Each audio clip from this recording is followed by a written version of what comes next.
साल 1946। दूसरी जंग-ए-अज़ीम खत्म हो चुकी थी।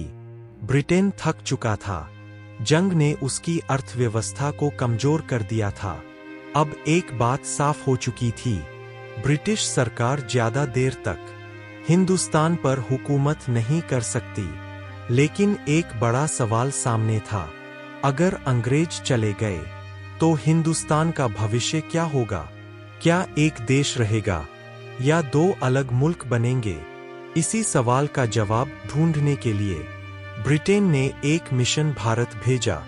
इतिहास में इसे कहा जाता है कैबिनेट मिशन। मिशन का आगमन मार्च 1946 में ब्रिटेन ने 3 बड़े नेताओं को भारत भेजा, Lord Pethick Lawrence, sir Stafford Cripps, A.V..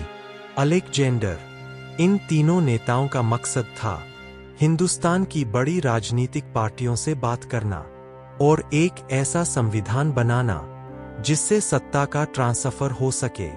उस वक्त की राजनीतिक स्थिति, उस समय हिंदुस्तान की राजनीति 2 बड़ी ताकतों में बंटी हुई थी, blue circle Indian National Congress और green circle All India Muslim league.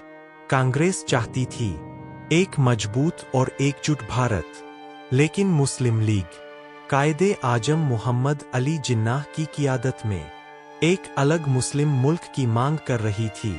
इस मांग को कहा गया पाकिस्तान पार्चेmin कैबिनेट मिशन प्लान। मिशन ने एक नया राजनीतिक फार्मूला पेश किया।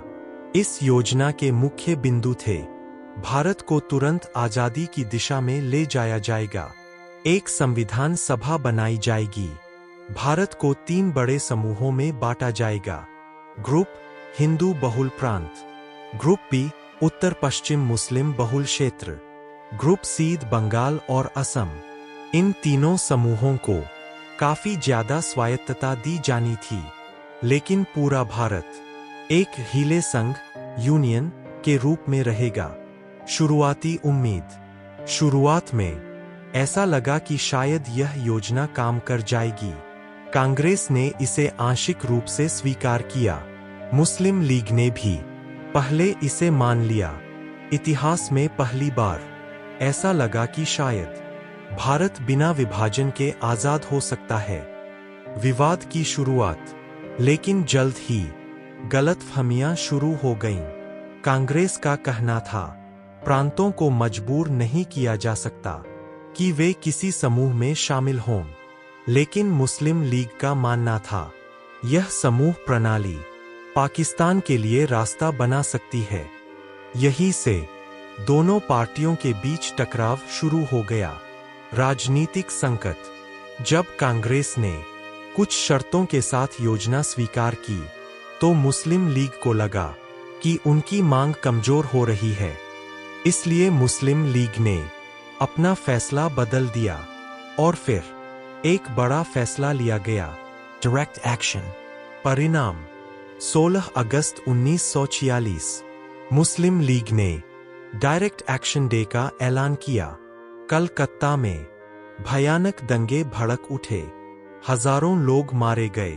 अब हालात इतने खराब हो चुके थे कि एकजुट भारत का सपना लगभग खत्म हो गया। निष्कर्ष, कैबिनेट मिशन प्लान ब्रिटिश सरकार की आखिरी कोशिश थी भारत को एक साथ रखने की, लेकिन राजनीतिक अविश्वास और अलग-अलग मांगों ने इस योजना को नाकाम बना दिया। अब इतिहास एक नई दिशा में बढ़ रहा था, और वह दिशा थी भारत की विभाजन की।